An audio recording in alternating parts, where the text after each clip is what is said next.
Department of Chemistry, King's College of Engineering, Punalkulam, Pudukottai. So I am going to discuss about the topic analysis of coal. This is very important because of we analyze the coal to assess the quality of the coal. Analysis of coal. In order to assess the quality of coal, the following two types of analysis we are going to make. First one is proximate analysis and another one is ultimate analysis. In proximate analysis, it involves the determination of percentage of moisture content, volatile matter, ash content, fixed carbon in coal. So these are the determination we are going to do in proximate analysis. First of all, moisture content. About 1 gram of powdered air dried coal sample is taken in a crucible and it is heated to 100 to 105 degrees centigrade in an electric hot air oven for 1 hour. The loss in weight of the sample is found out and the percentage of moisture is calculated as the percentage of moisture in coal is equal to loss in weight of the coal divided by weight of air dried coal into 100. So by this formula we can find out the moisture content present in the coal sample. Second, volatile matter. After the analysis of moisture content, the crucible with the residual coal sample is covered with a lid and is heated at 950 plus or minus 20 degrees centigrade for 7 minutes in the muffle furnace. The loss in weight of the sample is found out and the percentage of volatile matter is calculated by the following formula. The percentage of volatile matter in coal is equal to loss in weight of the coal divided by weight of air dried coal into 100. Third one, ash content. After the analysis of volatile matter, the crucible with residual coal sample is heated without lid at 700 plus or minus 50 degrees centigrade for half an hour in muffle furnace. The loss in weight of the sample is found out and the percentage of ash content is calculated by the following formula. The percentage of ash content in coal is equal to weight of ash formed by weight of air dried coal into 100.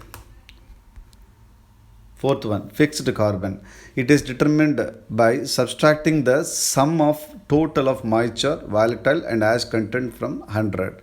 That is, the percentage of fixed carbon in coal is equal to 100 minus the percentage of moisture content plus volatile matter plus ash content. So we can calculate the fixed carbon. Significance of proximate analysis. The moisture content, high percentage of moisture is undesirable.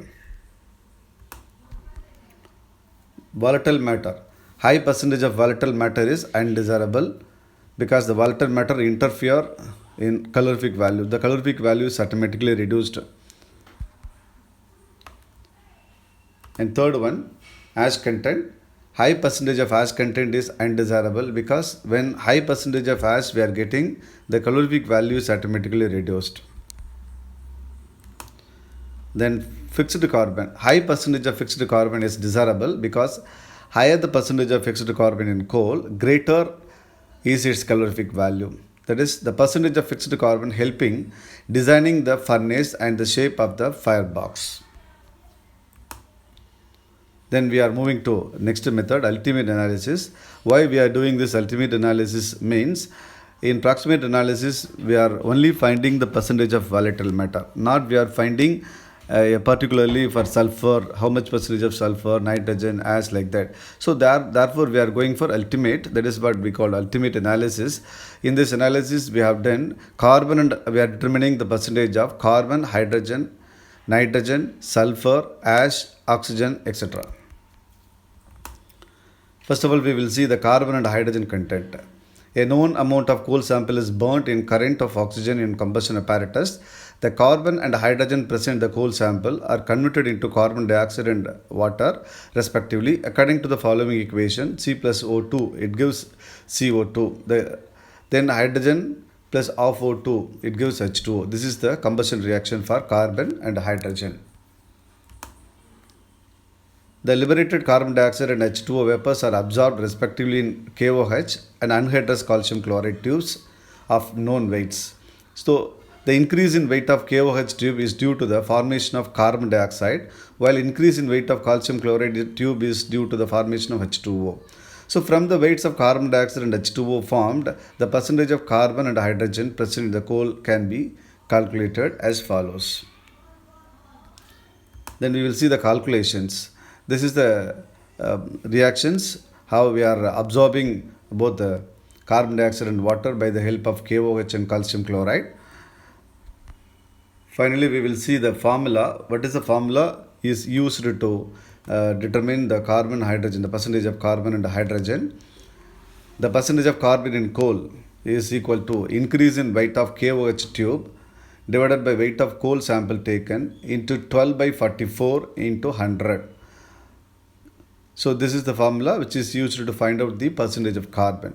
Similarly, we can see the percentage of hydrogen is calculated by the following the formula, that is the percentage of hydrogen is equal to increase in weight of calcium chloride tube divided by weight of coal sample taken into 2 by 18 into 100.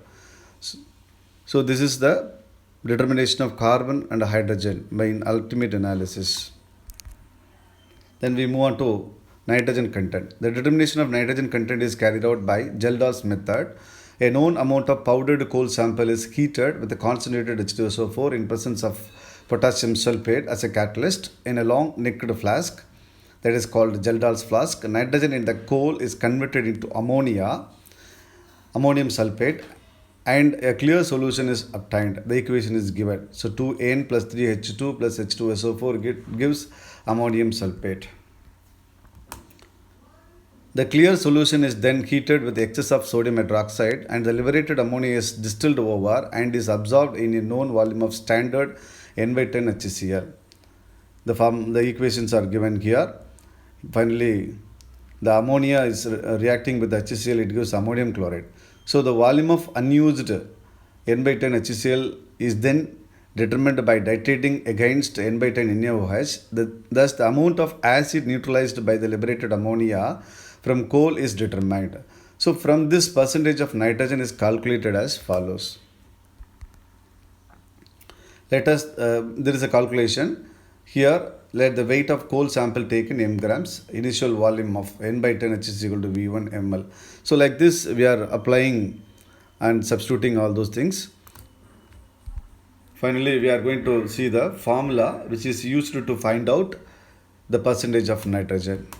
The formula is the percentage of nitrogen in coal is equal to 1.4 into volume of acid consumed into normality divided by weight of coal sample taken. So this is the formula which is used to find out the percentage of nitrogen.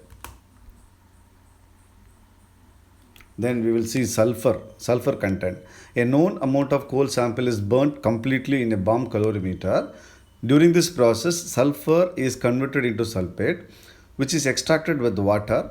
The extract is then treated with barium chloride solution so that sulfates are precipitated as barium sulfate.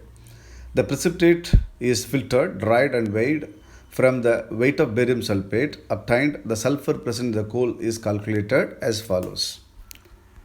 This is the calculation procedure. Let the weight of coal sample m grams, weight of barium sulfate obtained x grams. This is the reaction. Sulfur, 32 parts of sulfur react with oxygen. It gives SO4 2 minus. We are treating with barium chloride. We are getting 233 moles of barium sulfate. So by that, we are getting the formula. That is, the percentage of sulfur in coal is equal to 32 into weight of barium sulfate obtained divided by 233 into weight of coal sample into 100. This formula is used to find out or determine the percentage of sulfur. Then we move on to ash content. Determination of ash content is carried out as in the proximate analysis. Already we are determined in the proximate analysis. Then fifth one, oxygen content. The percentage of oxygen is calculated as follow. The percentage of oxygen in coal is equal to 100 minus the percentage of carbon, hydrogen, nitrogen, sulfur, ash. These are already we determined. From that, we are subtracting in 100, we are getting the percentage of oxygen. Then we will see the significance or the importance of ultimate analysis. The carbon and hydrogen content. The higher the percentage of carbon and hydrogen, better is the quality of coal and higher its calorific value. The percentage of carbon is helpful in the classification of coal. Higher the percentage of carbon in coal reduces the size of the combustion chamber required. Then the nitrogen content. Nitrogen does not have any calorific value and its presence in the coal is undesirable. So good quality of coal should have very little nitrogen content. Then sulfur content. Though sulfur increases the calorific value, its presence in coal is undesirable because the combustion products of sulfur, that is SO2 and SO3, are harmful and have corrosion effects on equipments. Fourth one, oxygen content. Lower the percentage of oxygen, higher its calorific value. As the oxygen content increases, its moisture holding capacity increases and the calorific value of fuel is reduced.